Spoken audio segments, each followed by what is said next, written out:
El halachot.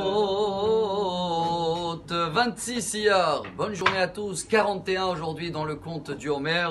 On va continuer dans notre chemin. 26e Mishnah qu'on va lire ce Shabbat dans le 5e chapitre des Maximes des Pères. Une Mishnah très connue. Certains tous les matins ils la lisent avant la prière Shacharit au nom de Yehuda ben Tema. Homer. Az panim le Gehenam ou voshet panim le Gan Eden. Et après à la suite, Yiratzon shibane bet Hamikdash Yerushalayim abnoya. Je vais essayer de traduire, mais en commençant par le positif.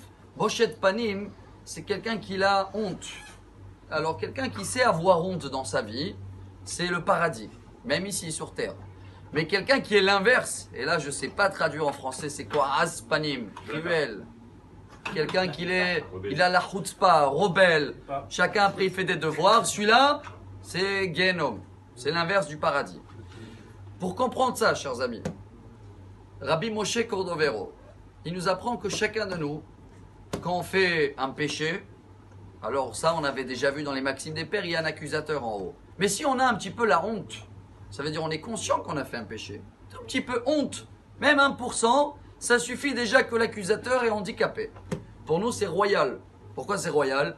Parce qu'il ne fait pas beaucoup de bruit en haut. Il ne peut pas, il me manque un pied. Mais si quelqu'un, il n'a pas cette honte, chers amis, alors là, l'accusateur, il est, excusez-moi de dire, il est noir, il est en pleine forme, et il n'arrête pas de faire du bruit en haut pour qu'on va payer sur ce péché-là. Alors, pour avoir déjà un paradis sur terre, quelle est la demande aujourd'hui dans la Mishnah du jour? Avoir honte, une reconnaissance que j'ai fait une faute. Mais on va terminer en beauté, chers amis. Selon la demande de le Rayatz, Rabbi Yosef Yitzhak, qui était le beau-père de Rabbi de Lubavitch, lui il amène dans le livre des Minagim, et le Chabad ils le font tous les jours.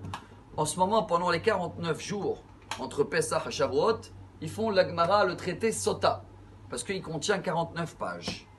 Et dans la dernière page, une des raisons pourquoi on fait cette Gemara, c'est parce qu'on apprend là-bas comment être modestie, comment avoir cette honte et comment s'améliorer.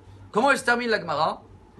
Qu'on est une génération, malheureusement, où il n'y a plus d'honte. Il n'y a plus d'honte. Que ce sera les enfants vis-à-vis de leur père, que ce sera des gens qui font n'importe quoi. Alors, qu'est-ce qu'on fait? C'est un bon signe ou pas? Ouais, on va terminer en beauté.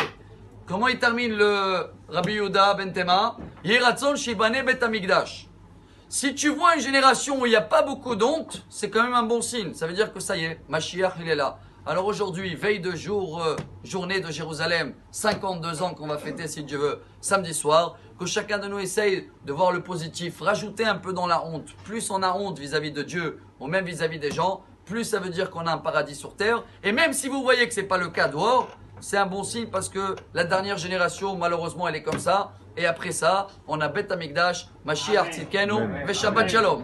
Amar Rabbi Elazar, Amar Rabbi Hanina.